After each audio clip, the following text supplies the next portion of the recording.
HP yang bisa dipakai main Genshin Impact dan PUBG Mobile rata kanan ini, harga varian 8/256 GB-nya udah beneran jadi 3 jutaan aja.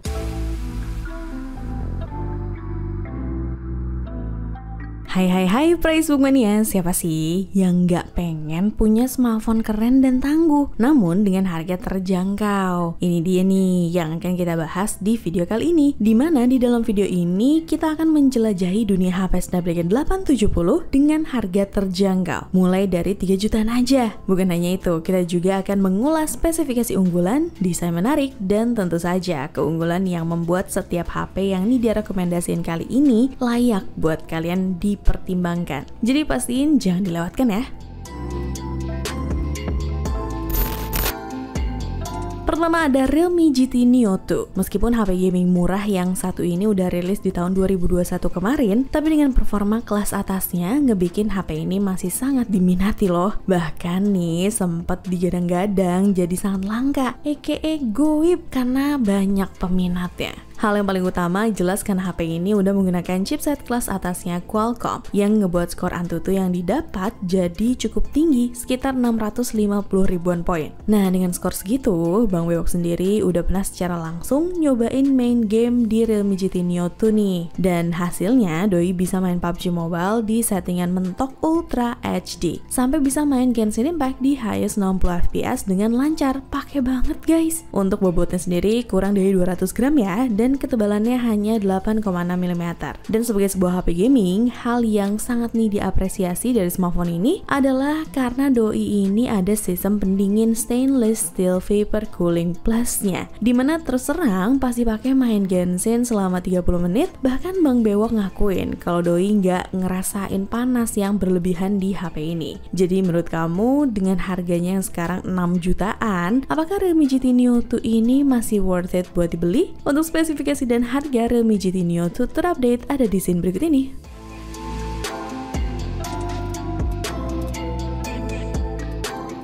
Kalau kamu emang anaknya into banget sama fotografi, mungkin kamu harus melirik Vivo X60 Pro nih. Bang Bewok udah pernah nge-review HP ini ya guys. Dan kalau kamu nggak mau ribet, mending tonton video full reviewnya deh di channel YouTube Praise Book. Kamu bahkan udah bisa cek intro yang udah kita bikin di videonya. Itu aja udah kelihatan keren banget loh hasil kameranya. Bahkan ya, meskipun dengan suasana pencahayaan low light, Bang Bewok udah buktiin sendiri kalau Vivo X60 Pro ini mampu merekam video dengan kualitas tinggi. Selain kualitas kameranya yang oke punya, Vivo X60 Pro juga hadir dengan kemampuan yang memungkinkan kita buat mengatur perangkat IoT di rumah secara langsung, hanya dengan menahan tombol power selama beberapa saat. Buat kamu yang suka gaming, Vivo X60 Pro juga punya fitur yang namanya Ultra Game Mode dengan mode esports khusus untuk mendapatkan performa gaming yang paling optimal, sehingga kita bisa main game dengan tenang tanpa gangguan notifikasi yang masuk guys. Namun hal yang agak sedikit nih dia sayangkan nih, HP ini tuh nggak didukung sama kualitas audio yang mumpuni. Soalnya Vivo X60 Pro ini speakernya masih mono. Ya meskipun makin kesini nih dia ngerasa makin wajar sih, mengingat Vivo V29 terbaru aja speakernya juga masih mono. Buat kamu yang tertarik untuk spesifikasi dan harga Vivo X60 Pro terupdate ada di scene berikut ini.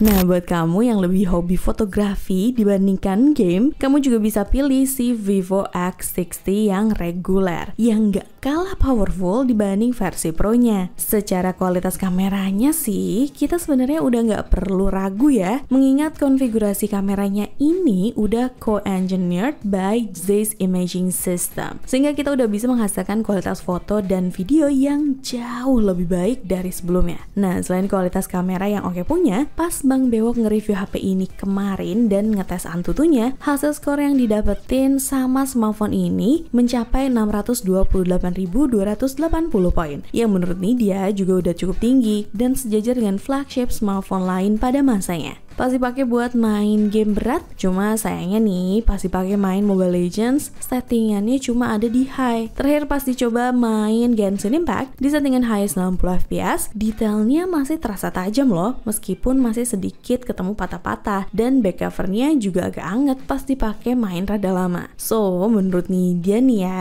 baiknya sih main Genshin Impact di settingan default 30 fps aja, biar lebih lancar jaya. Meneruskan desain yang sama persis dengan pendahulunya, yaitu Vivo X50 series, membuat feel dalam menggunakan HP ini tetap ringan dan tipis, dengan berat cuma 176 gram aja. Frame bodinya punya material aluminium yang mengebikin desain Vivo X60 semakin terlihat premium. Untuk spesifikasi dan harga Vivo X60 terupdate ada di scene berikut.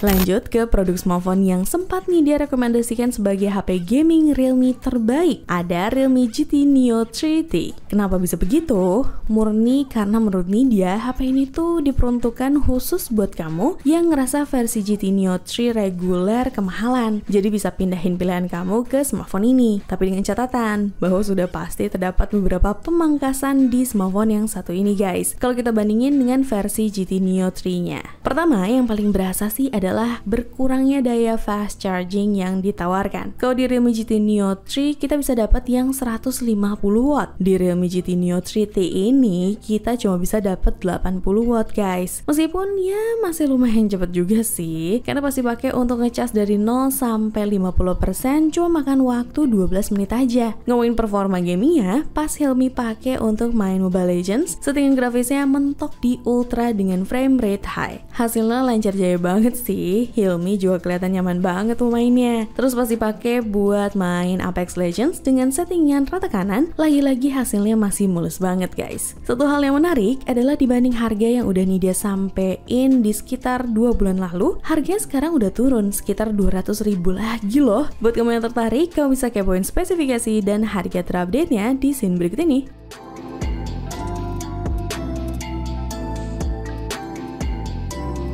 Buat kamu yang beneran nyari HP Snapdragon 870 termurah, jangan khawatir, karena Poco A4 sekarang udah bisa kamu dapetin dengan harga 3 jutaan aja. Untuk urusan performanya nggak usah diraguin lagi lah ya, dimana berkat chipset Snapdragon 870, kamu bisa ngelibas Genshin Impact dengan mulus di HP ini guys. Bahkan FPS-nya pun juga rata banget di kisaran 50-60 FPS. Bang Bewo pun udah pernah nyobain sendiri nih performanya. Ditambah lagi dipadukan dengan internal storage super besar, bikin kamu bisa nyimpen banyak data di smartphone ini, mulai dari ribuan foto, video, hingga game berat sekalipun. Buat kamu yang hobi gaming, Poco A4 udah dilengkapi dengan Liquid Cool Technology 2.0 juga loh, yang merupakan sistem penyebar panas berperforma tinggi dengan vapor chamber berukuran besar untuk penyebaran panas CPU yang optimal. Jadi insya Allah nggak ada lagi tuh yang namanya HP panas kayak setrikaan. Terkait layarnya sendiri, Poco A4 juga memiliki sertifikasi Dolby Vision yang memberikan rentang warna, kontras, dan pencahayaan yang lebih akurat daripada HDR standar. Layarnya juga udah AMOLED 120Hz dengan resolusi FHD+ yang memberikan tampilan jernih dan responsif. Oh ya, untuk yang harganya 3 jutaan itu untuk yang versi 6/128GB-nya ya. Sementara untuk yang versi 8/256GB masih di angka 4 jutaan. Nah, buat kamu yang penasaran detailnya, untuk spesifikasi dan harga Poco A4 terupdate ada di scene berikut.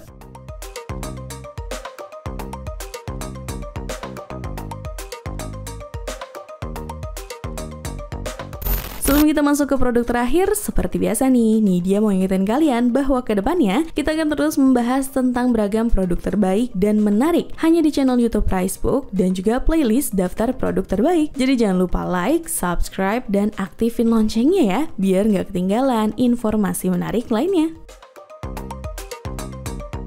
Kalau sebelumnya ada Poco F4, kali ini ada versi lebih murahnya nih, yaitu Poco F3. Karena berbeda dari Poco F4 8/256GB yang masih 4 jutaan, HP yang bisa dipakai main Genshin Impact dan PUBG Mobile rata kanan ini, harga varian 8/256GB-nya udah beneran jadi 3 jutaan aja. Smartphone yang emang ditargetkan untuk konsumen menengah ke atas ini membawa beberapa spesifikasi kelas HP flagship ya. Misalnya udah pakai prosesor Snapdragon 870 dengan pilihan RAM yang cukup besar 6GB sampai 8GB. Poco F3 juga dapat menjalankan multitasking dan game berat dengan lancar. Bahkan kamu bisa membuka banyak aplikasi sekaligus tanpa takut smartphone ini akan melambat guys. Selain itu Poco F3 juga udah dilengkapi dengan layar AMOLED 120Hz. Layar ini akan memberikan pengalaman visual yang sangat baik. Ditambah udah ada teknologi HDR10 Plus di layarnya. Jadinya layarnya akan lebih kaya akan warna dengan detail yang tajam. Bahkan ketika kamu menonton video atau memainkan game, kamu tidak akan merasakan ada blur di layarnya. Cuma tetap ya, nggak ada HP yang sempurna guys. Salah satu kekurangan Poco F3 adalah kapasitas baterai yang cukup kecil. Dengan kapasitas 4520